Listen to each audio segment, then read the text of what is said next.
Bonjour à tous et bienvenue dans le podcast Au cœur de la profession infirmière by La Source. Je m'appelle Anouk, je suis en 2e année de bachelor à La Source et grâce à ce podcast, j'espère vous donner envie de devenir infirmière ou vous donner le maximum d'outils pour votre avenir professionnel. Répondre à toutes ces questions qu'on se pose à travers le partage d'expériences de nos pairs déjà en activité ou des différentes professions qui gravitent dans le domaine des soins. Bonne écoute! Aujourd'hui, je rencontre Sarah, infirmière spécialisée en soins d'urgence et qui fait partie d'un nouveau projet développé à Lausanne et par le CHUV qui s'appelle l'appel à l'urgence. Salut Sarah. Salut. Comment ça va? Ça va bien et toi? Bien, merci. Merci d'être là, d'avoir accepté cette invitation. Donc on est là pour parler un peu de ton cursus. Toi, tu as un profil urgence. Absolument. Donc voilà. Mais on va commencer par des questions un peu plus générales. Du coup, est-ce que tu peux nous dire où est-ce que tu as fait tes études et quand? Alors j'ai commencé en 2010 à La Source et puis j'ai terminé mon cursus sans encombre en 2014. Donc tu as fait la PS en plus Oui, ça s'appelait l'année propéneutique, je crois, à l'époque, ou Okay. l'année préparatoire, je me souviens plus, ça a un peu changé entre-temps. Ok. Et comment tu as vécu du coup ces 4 ans d'études? Est-ce que tu t'es sentie soutenue, accompagnée, préparée à la réalité du terrain auquel tu as fait face ensuite? Alors, comment j'ai vécu ces années? Franchement, c'était vraiment des belles années parce que déjà, j'ai beaucoup aimé le contexte de l'école. J'avais visité les 2 écoles, les séances d'information, et puis c'est vrai que La Source, ça m'avait beaucoup plus attirée. J'ai fait des rencontres vraiment incroyables de personnes qui sont aussi infirmières actuellement et qui font partie maintenant de mes meilleures amies que je vois toujours 10 ans après. Donc vraiment, c'était vraiment chouette de faire ces années avec ces personnes-là.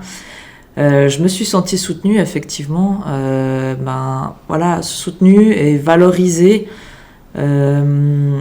On met beaucoup en avant le rôle infirmier, l'importance qu'on va avoir dans le système de santé, dans la société en général, et puis ça c'est quelque chose qui motive. Les professeurs sont toujours disponibles, on a des ressources aussi qui sont assez abondantes pour atteindre nos objectifs dans la formation. Donc voilà, je me suis sentie vraiment soutenue. Après, à la question, est-ce que j'étais préparée au terrain? Franchement, c'est un peu une question qui revient beaucoup en ce moment et c'est pas la première fois que je l'entends. Est-ce que les étudiants sont préparés au terrain? Très honnêtement, moi je pense que je dirais pas 100%, mais en même temps, c'est peut-être aussi en lien avec mon cursus, c'est-à-dire que j'ai commencé directement dans un milieu de soins très aigu et très complexe qui sont les urgences, et puis c'était les urgences du CHUV, donc c'était aussi quand même un gros service. Et je pense honnêtement que j'étais pas préparée. Mais en même temps, je pense que c'est quelque chose de normal. Et que je pense qu'il faut faire un peu le deuil qu'on pense qu'en fait, après 4 ans de formation dans des locaux, dans des salles de cours, une infirmière, elle est toute prête. Et puis voilà, sa formation se termine. Pour moi, une infirmière, elle doit en fait continuer aussi à se former, personnellement ou via des formations. Et puis, je pense aussi que chacun a un vécu différent, chacun a des sentiments, des sensibilités différentes. Donc, on peut pas préparer tout le monde, je pense, au terrain la même chose. Chacun va réagir différemment. Et je pense que c'est quelque chose de normal. Après, moi, ce que j'ai fait quand je suis arrivée aux urgences, j'ai remarqué qu'il y avait quand même des connaissances qui me manquaient, ce qui est normal parce qu'en 4 ans, même si ça paraît long, on ne peut pas tout apprendre. Et puis l'expérience aussi, finalement, elle ne s'invente pas. L'expérience, ça fait partie aussi de la formation. Je me suis dit, ok, j'ai identifié que là, qu'il me manquait des connaissances. J'ai eu une attitude de continuer à apprendre, en fait. Et puis j'ai progressé, du coup, plus rapidement peut-être que quelqu'un qui ne s'investit pas. Et je me suis donné les moyens de me mettre à niveau. Et voilà, ça a pris quelques années quand même. Et je pense qu'il faut accepter le fait que on sera pas toutes et tous préparés au terrain. Et que il faut être patient et se donner les moyens de se préparer et de laisser le temps à l'expérience de faire son œuvre. Et du coup, tu nous l'as dit, tu as commencé par les soins, par les urgences. Mm-hmm. Pourquoi est-ce que tu as choisi les urgences? Comment c'est venu? En fait, je pense que j'avais une vision peut-être un peu immature et naïve. Enfin, c'est un peu péjoratif ce que je dis, mais quand on commence dans les soins, ou quand j'ai commencé dans les soins, j'étais très dans l'action, l'envie de faire des soins techniques. Voilà, pour moi, c'était ça qui était intéressant. Et j'avais toujours cette envie d'aller aux urgences parce que c'est très varié aussi. Et puis, voilà, on va pas se mentir, ça fait aussi un petit peu rêver les gens. Il y a les séries urgences et tout ça. Donc, c'est vraiment un peu bête comme motivation, mais c'était ça à l'époque. C'est très valorisé comme service. C'est ça, c'est l'adrénaline, c'est... Voilà, puis les gens qui travaillent là, on est tout le temps « Waouh, tu travailles aux urgences !» Et puis, c'est vrai que c'est un peu ça qui m'a poussé là-dedans. Et puis... j'ai eu beaucoup de chance parce qu'au CHUV, en 2014, ils ont décidé d'engager des nouveaux diplômés directement après l'école. Alors qu'avant, ils demandaient, la plupart des services d'urgence, ils demandaient 2 ans d'expérience, que ce soit en médecine ou en chirurgie, avant d'intégrer les urgences. Ils ont fait un peu ce projet-là. Et ça, c'est quelque chose dont je suis très fière parce que 10 ans plus tard, ils continuent à engager des nouveaux diplômés. Donc ça veut dire qu'on a quand même fait le taf. Mais qu'eux aussi, ils ont mis en place des choses pour intégrer ces nouveaux collaborateurs qui sont quand même un peu différents et inexpérimentés du coup. Et c'était une belle boucle parce qu'à la fin de mon parcours aux urgences, je faisais partie du mandat d'intégration. Donc c'est moi qui intégrais les nouveaux collaborateurs, dont les nouveaux diplômés aussi. Donc pour moi, c'était aussi un peu une boucle comme ça qui était vraiment... qui était chouette. Et voilà, c'est un peu ça qui m'a attirée dans les urgences initialement. Après, ça a beaucoup évolué ma vision des soins. Je suis plus dans... Ce qui m'intéresse maintenant, c'est plus trop les actes et tout ça. C'est des soins peut-être un peu plus subtils. Mais c'est ça, initialement, ça s'est développé, quoi. Après des années d'expérience, on comprend un petit peu plus de choses dans les soins. On a une vision peut-être un peu plus globale, plus subtile des soins. Du coup, est-ce que tu peux nous expliquer comment ça se passe, la formation, la spécialisation en soins d'urgence ? Alors, ça se passe sur 2 ans. Si je dis pas de bêtises, c'est en cours d'emploi et ça représente à peu près 60% de travail de terrain normal et 40% de formation. L'école, c'est pas vraiment une école à proprement dit, c'est plutôt des formateurs qui se situent dans les hôpitaux. Au CHUV, il y a 3 formateurs et puis les cours se passaient à Genève au HUG. Donc en fait, c'est des cours théoriques et puis on a aussi ce qu'on appelle des enseignements cliniques, c'est-à-dire que les formateurs viennent dans la pratique nous suivre, par exemple une matinée, puis l'après-midi on débrief sur les situations qu'on a rencontrées, puis on essaye de déguiser aussi le positionnement professionnel, le jugement clinique, le leadership, toutes des compétences aussi qui sont pas forcément très évidentes à développer, mais qui font partie aussi des compétences très importantes, en tout cas dans les soins d'urgence. Est-ce que tu as une situation, toi, qui t'a marqué particulièrement pendant ta carrière aux urgences ? Alors, il y en a beaucoup. Et que tu voudrais nous raconter ? Oui, bien sûr. Des situations... Alors, c'est vrai qu'il y avait une situation... il y a des situations drôles, il y a des situations... Enfin, drôles, je veux dire, qui sont un peu locasses, disons. Le patient, il n'est pas toujours dans l'humour non plus, mais il y a des situations de violence, il y a des situations tristes, il y a des situations de vie aussi catastrophiques. Enfin, on voit vraiment... un panel de la société, une image de la société assez large, et c'est vrai qu'il y a beaucoup de situations qui m'ont marquée. Mais je dirais qu'il y a une situation qui m'avait beaucoup marquée, c'était une patiente autiste qui avait à peu près la soixantaine. Je ne sais plus exactement pourquoi elle venait, mais elle était autiste assez avancée, elle était avec son éducatrice, et puis en fait, elle était installée dans un box. C'était l'apocalypse aux urgences, comme ça l'est souvent. Et à un moment donné, en fait, son cœur, en fait, il a commencé à ralentir, mais ça a duré quand même quelques secondes, c'était pas d'un coup. Et c'était clair qu'elle voulait pas être réanimée, enfin, que ça avait été déjà défini. Et en fait, je me suis retrouvée parmi cette agitation des urgences un peu globale comme ça, un peu seule au monde avec cette patiente-là. Et en fait, l'éducatrice était très touchée par la situation parce qu'elle voyait la patiente mourir. Et en fait, on est restés les trois dans ce box. Personne ne savait ce qui se passait. Et en fait, cette patiente, elle est en fait un peu décédée dans nos bras à l'éducatrice et nous. Et c'est vrai que ça m'avait beaucoup touchée parce que c'était vraiment un moment perdu dans ces urgences avec toute cette agitation. Et j'avais été contente de pouvoir accompagner cette patiente. Et puis l'éducatrice avait été très touchée. Enfin, on avait pleuré ensemble. Même là, en reparlant, ça me fait monter les larmes. On s'était serrés dans les bras. Et puis j'avais été contente de pouvoir partager ce moment, même si c'était un moment triste.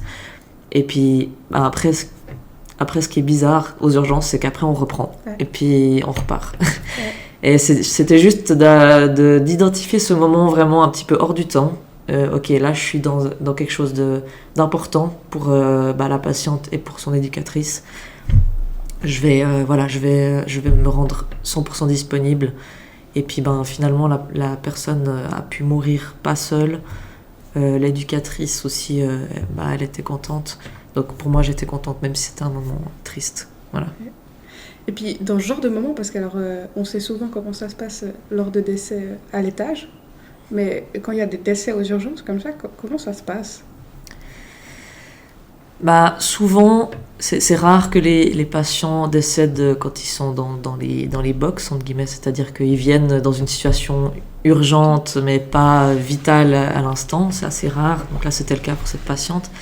Et sinon, il y a beaucoup de décès qui se font dans les salles de réanimation, ce qu'on appelle le déchocage. Voilà, c'est ça. Donc, par exemple, c'est un patient qui pourrait venir en arrêt cardiaque ou un patient accidenté de la route grave. Et puis, souvent, c'est des décès qui sont plus ou moins attendus. Enfin, voilà, on fait tout ce qu'on peut pour sauver la personne, mais il y a toujours un risque que ces gens décèdent. Donc, c'est des morts souvent violentes. C'est pas une personne... âgé qui est sur la fin et puis qui décède et puis qu'on s'y attend. Quoique des fois on a des situations palliatives, un peu d'urgence qui nous arrivent aux urgences et ça c'est des situations un peu exceptionnelles, mais ça nous arrive que des fois les patients de soins palliatifs malheureusement arrivent aux urgences et décèdent aux urgences dans des conditions qui sont pas forcément optimales. Mais comment ça se passe ? Parce que j'imagine qu'il peut pas rester surtout par exemple si ça arrive dans un box de déchocage. J'imagine que ce box de déchocage, il doit être le plus rapidement libre, entre guillemets, pour qu'il puisse accueillir quelqu'un d'autre. Absolument, tu as raison. Donc, comment on fait si la famille veut venir voir ce défunt, etc. Parce qu'à l'étage, généralement, les défunts restent dans la chambre un moment, les familles peuvent venir les voir, etc. Mm-hmm.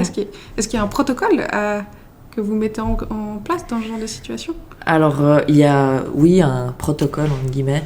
On a une espèce de petite salle... qui normalement on met des patients et puis quand on a un décès on met les corps ici pour justement leur permettre à la famille de les voir, puis on fait, je pense, comme dans les étages, on fait une toilette mortuaire, on essaye de rendre le patient le plus présentable possible. Après, ce qui peut être différent, c'est que quand c'est des morts violentes et qu'on coche mort violente, il y a une autopsie, il y a des enquêtes, donc on doit des fois aussi laisser notre matériel médical, certaines choses. Ça peut être un petit peu différent. Et puis voilà, une fois que la famille est passée et qu'il a vu le patient, on amène le patient à la morgue, et puis après il y a tout un processus avec la chapelle, et puis je pense la même chose que dans les étages. Le cursus plus normal que... Enfin, le cursus lambda même pour un patient à l'étage, quoi. Oui, c'est ça. Enfin, j'imagine. Après, j'ai jamais fait d'étage, donc je pense que ça doit être la même chose. Ok. Et puis, est-ce que tu peux nous expliquer une prise en charge d'un patient lambda au-delà de la situation, comment ça se passe aux urgences, à partir du moment où le patient se présente ? Alors, c'est un processus assez complexe quand même. Donc, tu aimerais savoir un peu tout le parcours d'un patient ? Le parcours du patient au sein des urgences. Ok. Alors, effectivement, il se présente aux urgences, il s'enregistre, et ensuite, son premier contact avec du personnel soignant, infirmier, c'est la zone de tri. C'est un peu barbare comme nom, mais ça s'appelle comme ça. Donc là, on trie en fait les patients selon leur degré d'urgence. Les infirmières, elles mettent un motif sur les symptômes, elles établissent un degré d'urgence, donc il y a 4 degrés d'urgence. Degré 1, ça veut dire que c'est un patient qui doit être vu tout de suite. Degré 2, c'est dans les 20 minutes. Degré 3, c'est dans les 2 heures. Et puis degré 4, c'est un peu indéfini. Donc elle établit le degré, elle établit l'orientation, parce que c'est très grand, les urgences. Donc peut-être que c'est un patient qui a besoin d'une prise en charge ORL, donc il y a une polyclinique ORL. Enfin voilà, c'est peut-être de la gynécologie, donc on réoriente en fait. Donc ça, on fait une première anamnèse pour un peu comprendre pourquoi le patient y vient. Ensuite, il va en salle d'attente, ou s'il a de la chance et qu'il n'y a pas d'attente, il est installé directement. Une fois qu'il est installé, l'infirmière des urgences va l'accueillir en premier. Donc c'est toujours l'infirmière, enfin souvent en tout cas, l'infirmière qui va installer les patients. Donc c'est à elle aussi d'évaluer, de faire une première évaluation, ce qu'on appelle l'ABCDE, donc, qui permet d'évaluer les drapeaux rouges qui nécessiteraient qu'un médecin vienne quand même tout de suite, parce que les situations peuvent évoluer. Un degré 3, ça peut se transformer en degré 1. Donc elle évalue le patient, elle est très autonome, donc si par exemple c'est un patient qui vient pour des douleurs abdominales, elle va faire un examen clinique abdominal, elle va refaire une anamnèse, elle va prendre des paramètres, selon son évaluation clinique et son évaluation paraclinique, elle va décider de mettre un cathéter, elle va décider de déjà lancer une prise de sang avec certains paramètres de laboratoire. Elle peut soulager les douleurs aussi selon un protocole d'antalgie déléguée, donc elle n'a pas forcément besoin de demander au médecin pour voilà. Et puis une fois que c'est fait, le médecin il arrive dans un second temps et du coup il se fait évaluer après plus précisément par le médecin qui lui va prescrire des examens à but diagnostique. Par exemple, si c'est la douleur abdominale, ce sera peut-être un scanner ou un ultrason. Et puis une fois que le diagnostic est posé, on va poser un traitement et puis on va orienter le patient. Donc est-ce que ce patient il a besoin de rester à l'hôpital? Est-ce que ce patient peut rentrer à la maison? Est-ce qu'il a besoin d'autres choses dans le réseau de santé? Donc voilà, du moment que le patient il a son diagnostic et qu'il a un traitement et qu'il a une stratégie de prise en charge, le but, entre guillemets, c'est de pas qu'il stagne aux urgences, c'est de réorienter. Ok. Et puis justement, tu faisais référence avant, et j'aimerais bien revenir là-dessus, c'est le côté urgence et stress, qu'on sous-entend souvent par le service des urgences. Oui. Comment on arrive à gérer ce stress constant qu'amène un service d'urgence? Est-ce qu'il y a des tips qui existent? Des tips, ouais. C'est une bonne question parce que c'est vrai que moi, je me suis pas rendu forcément compte tout de suite que c'était un service stressant, que ça avait un impact sur moi. Si tu veux, quand tu débarques là, t'es un petit peu pris, t'as un peu d'autres priorités, quoi. T'es en mode, voilà, il faut que je fasse ci, il faut que je fasse ça. Et puis t'es un petit peu, c'est comme si t'avais un peu des œillères, et puis tu t'avances et puis tu te rends pas compte. Puis c'est vrai qu'au fur et à mesure du temps, c'est là que je me suis rendu compte que, en fait, j'avais quand même un impact sur ma santé. Et je pense qu'il faut mettre un peu une distance. Moi, je suis quelqu'un de très impliqué dans les soins et si je fais pas les choses bien, ça me frustre et ça me crée du stress. Voilà, il faut respirer, il faut se dire, moi souvent je dis, je suis pas un poulpe. J'ai pas, je sais pas combien de bras a un poulpe, mais en tout cas, j'en ai que 2. Et quand il y a un médecin qui me demande 10 trucs et puis un patient, des sonnettes, des trucs, voilà, je suis pas un poulpe. J'ai 2 bras, une tête, 2 jambes, donc une chose à la fois, qu'est-ce que c'est le plus prioritaire? Et ça, c'est des choses aussi qu'on apprend un peu avec l'expérience. Au début, on est un petit peu perdu et puis on se fait submerger par le stress. Et moi, j'ai très vite compris que le stress, c'était pas quelque chose de forcément bénéfique. Donc moi, par exemple, quand je faisais des réanimations, on m'a toujours dit, oui, t'es quelqu'un de très calme. Alors, j'ai toujours un peu cette adrénaline, il faut quand même aller, faut quand même être réactif. Mais si on commence à faire la poule sans tête et puis à courir partout, on n'est pas efficace. Donc, no stress. Ce médicament-là, je vais le préparer. Si je le prépare en 30 secondes plutôt qu'en 20 secondes, ça va pas changer la donne, mais il sera bien préparé, ça sera sécuritaire, c'est ok.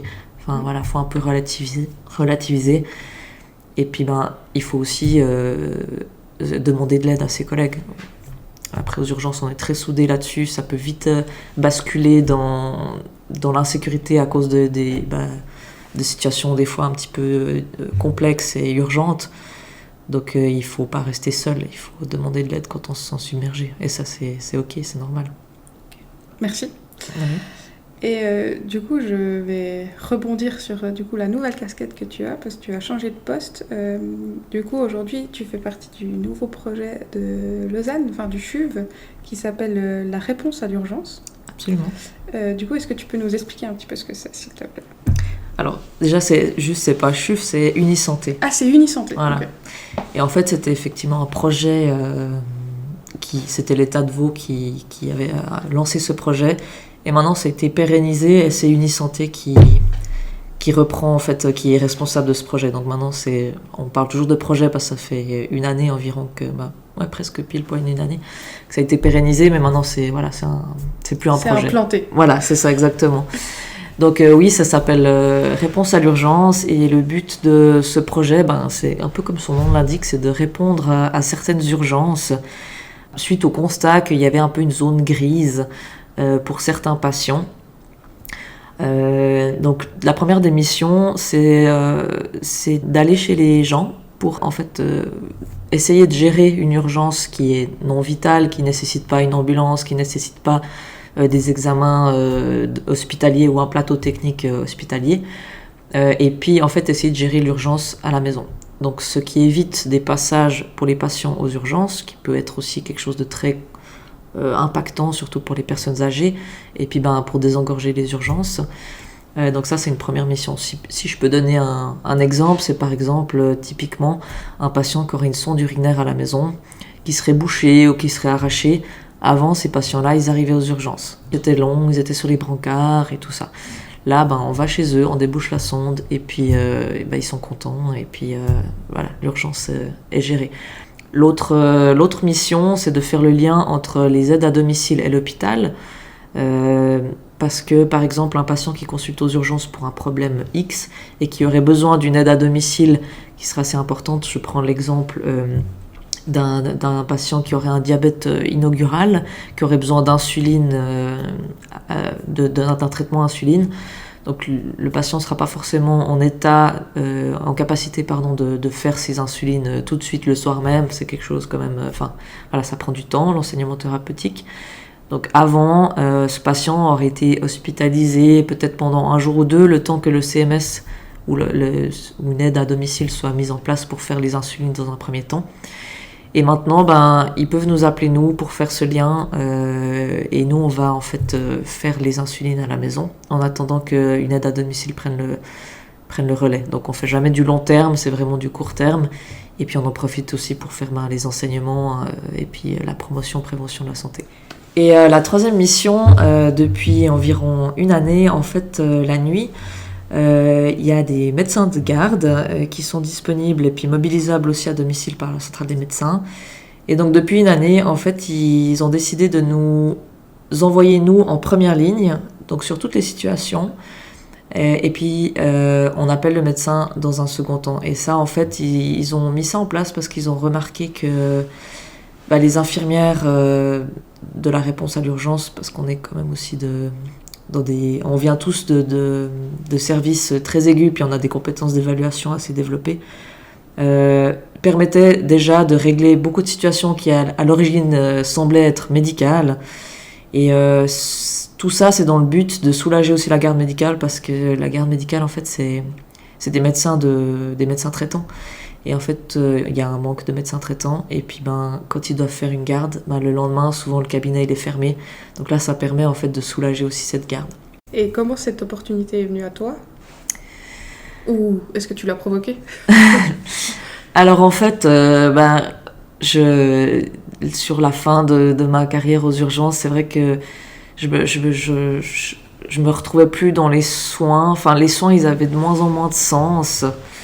Comme je disais avant j'étais plus dans l'acte, dans la technicité, et puis petit à petit, en prenant de l'expérience et de la maturité, je pense de la maturité professionnelle, pour moi, c'était plus important des soins un peu plus subtils, justement de la communication, de l'écoute, d'organiser bien les choses aussi, parce que Enfin, voilà, les urgences, c'est quand même un milieu particulier. On fait pas des miracles, on va un peu à l'essentiel, mais parce que, voilà, on est obligé, parce que c'est un service très prenant, très engorgé parfois. Et ça, c'était vraiment quelque chose que j'arrivais plus à faire et que je voyais qu'il se perdait, enfin, que c'était pas le service où c'était mis en valeur. Donc, à partir de là, ça m'a pris quand même 2-3 ans avant de me dire, non, mais là, c'est bon, je vais partir des urgences, je pense que j'ai besoin d'autre chose. Et en fait, j'avais un ancien collègue qui a fait l'école aussi avec moi, qui était parti dans ce projet. Et puis, lors d'un souper chez lui, je lui ai dit, oh, mais j'en ai un petit peu marre, j'ai ci, ça qui m'embête, j'aimerais bien ci, ça. Puis il m'a dit, oh, mais il y a quelqu'un qui part dans notre équipe, postule. Puis au début, j'étais un peu frileuse parce que c'était un projet, je comprenais pas exactement ce que c'était, c'est pas très connu. Et finalement, voilà, c'est comme ça que je suis atterrie là-dedans. Et je suis vraiment satisfaite actuellement. Alors, je regrette pas les urgences parce que ça m'a donné vraiment des compétences très solides pour faire ce que je fais, parce que c'est quand même pas évident, parce que on est à domicile chez des gens. Et puis... on est seul en fait. Et ça, c'était quelque chose qui m'a un petit peu... au début, j'étais en fait, je suis toute seule. C'est moi qui fais les décisions. Donc voilà, mais je suis vraiment très contente parce qu'on a beaucoup plus de temps. Et puis en fait, quand on a du temps, on peut faire des prises en charge beaucoup plus efficaces, beaucoup plus complètes. Et puis trouver des solutions surtout. Parce que souvent, la solution de facilité, c'est d'hospitaliser les gens. Et en fait, si on prend le temps de faire des téléphones, des anamnèses, parler avec la famille, on peut faire en fait des soins de qualité. Et ça, je pense que c'est quelque chose qui devient de plus en plus rare dans les soins. Et je pense que je suis privilégiée là où je suis. Et du coup, on revient à quelque chose de beaucoup plus général. Est-ce que tu peux nous dire qu'est-ce que tu préfères dans ton métier d'infirmière ? Alors, ce que je préfère, c'est la diversité. C'est tout bêtement aussi de soigner les gens, d'aider les gens. Enfin, c'est une réponse un peu bateau, mais franchement, quand on voit qu'on peut, grâce à nos compétences et nos connaissances qu'on a développées qu'on se donne la peine de développer pendant des années, on peut aider et résoudre des situations de gens qui sont dans le besoin. Enfin, moi, c'est tout bénef et c'est ça qui me nourrit au quotidien.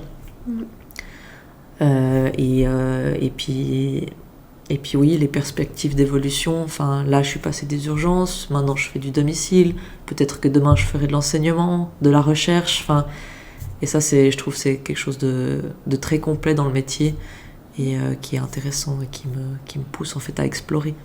T'as des envies particulières pour le après ? Il y a quelque chose qui te donne envie particulièrement ? Moi, j'aime bien l'enseignement. Okay. Après, voilà, est-ce qu'un jour j'aurai accès à ça ? Je ne sais pas, mais dans tous les cas, moi, je me projette à l'avenir. Je me dis, là, j'ai 33 ans. Il va falloir travailler jusqu'à 60 ans et plus. Et c'est vrai que je me projette un peu. J'essaye de réfléchir aussi où est-ce que je vais aller. Parce que, par exemple, typiquement les urgences, moi, à 40-50 ans, je pense que j'aurais pas l'énergie physique et psychique pour le faire, personnellement. Mais il y en a qui le font. Oui. Mais donc voilà. Mais l'enseignement, oui, c'est quelque chose qui m'intéresse. Ou alors la promotion, la prévention de la santé. Okay.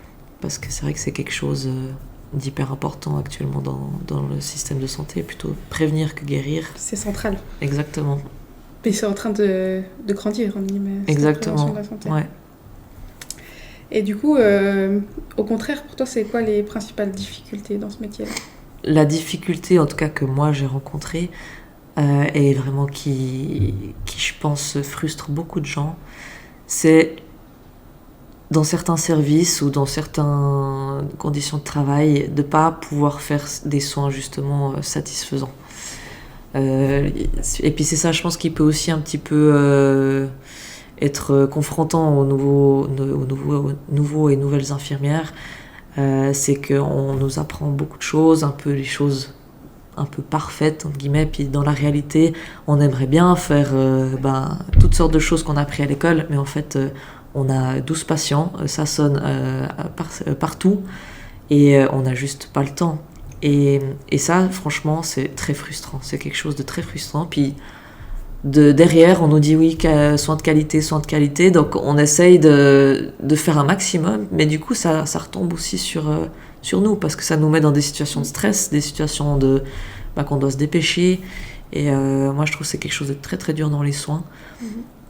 Et puis l'autre chose qui pourrait être aussi difficile, c'est de plus en plus les incivilités, les respects, la violence. Alors la plupart des gens, je vous rassure, sont vraiment remerciants et puis reconnaissants. Mais c'est vrai que l'infirmière, elle a un rôle aussi, je trouve, des fois un peu d'éponge. Elle va absorber aussi beaucoup les angoisses, les peurs, la colère. Voilà. Après, les patients sont pas toujours en faute. On sait que par exemple la douleur ou l'attente ou l'inquiétude, ça peut se traduire par des comportements des fois agressifs. Mais l'infirmière, en même temps, elle est quand même là, et puis elle absorbe, et puis sur des journées de 12 heures, et puis sur le long terme, des fois, ça peut être aussi un peu pénible. Est-ce que tu aurais un conseil à donner, aux futurs professionnels en soins infirmiers pour soit contrer ces difficultés dont tu parles, ou soit en général ? Alors, pour contrer les difficultés dont j'ai parlé... Après, tout ce qui est de la violence, il y a des formations, puis ça dépend quel service aussi c'est. Moi, j'ai eu beaucoup de violence aux urgences, donc j'ai été formée pour ça, donc il faut se former. Et puis, l'autre chose, c'est d'être en paix, entre guillemets, avec soi-même aussi. Si on voit que les soins qu'on aimerait faire, on n'arrive pas à les faire, et que ça nous crée une frustration qui... intérieurement nous ronge, ou qui commence un petit peu à nous frustrer, faut pas hésiter aussi à changer. On a une certaine liberté en étant infirmière. Il y a des services qui demandent des prises en charge un peu plus tranquilles. Il y a une variété, donc il faut pas hésiter à changer. Et puis le conseil global, moi je dirais justement qu'il faut pas s'attendre à être une infirmière 100% opérationnel à la sortie de l'école, et que c'est quelque chose qu'il faut accepter, que ça prendra 1 an, 2 ans, 3 ans avant qu'on soit vraiment à l'aise, et il faut se donner les moyens de le devenir le plus rapidement possible. Donc après l'école, la formation d'une infirmière, pour moi, elle ne s'arrête pas. Peut-être. Voilà, c'est ça. Et puis si on n'a pas compris ça, ça peut être frustrant, parce qu'on se retrouve un peu à l'écart, ou un peu en... on voit qu'on n'est pas au niveau des infirmières expérimentées, mais ce qui est normal. Donc c'est juste une question d'attitude. Il faut se donner les moyens de s'adapter. Merci beaucoup pour cet échange. Mais je t'en prie, merci à toi. Merci d'être venu me rencontrer. Et puis je te souhaite tout de bon. Merci, toi aussi. Merci. Merci à tous pour votre écoute. N'hésitez pas à laisser des commentaires sur l'épisode et à nous partager vos envies pour des épisodes à venir. À bientôt!